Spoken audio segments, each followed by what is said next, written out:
সংসার জীবনে একটি মেয়ে বা একজন মার বা একজন ঘরের স্ত্রীর দায়িত্বের কোনো শেষ থাকে না। যদি শরীর খারাপও থাকে তবুও সংসারের সব কাজ শেষ তাকে করতেই হবে, কিছুই করার থাকবে না।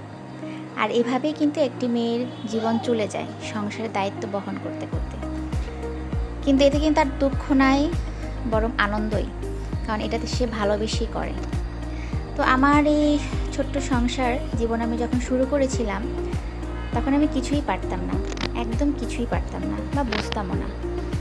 আমাকে আমার হাজবেন্ড হাতে ধরে সব শিখিয়ে দিয়েছিল। আমি খুব ভাগ্য করে এমন একজন মানুষকে পেয়েছিলাম যে কখনো আমাকে বলেনি তুমি এটা পারো না ওটা পারো না। সে বরং আমাকে হাতে ধরে সব শিখিয়ে দিয়েছে, বুঝিয়ে দিয়েছে সংসার কীভাবে করতে হয়।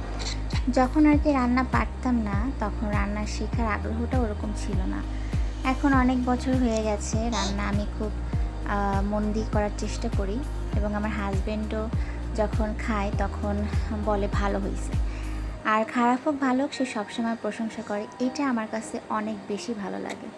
সে সবসময় আমাকে উৎসাহ দেয়, সব কাজে সব সময় উৎসাহ দেয়। এই জিনিসটা আমার খুব। আপনাদের আমার ভিডিও যদি ভালো লাগে অবশ্যই লাইক করবেন, কমেন্ট করবেন, শেয়ার করবেন আর আমার পাশে থাকবেন।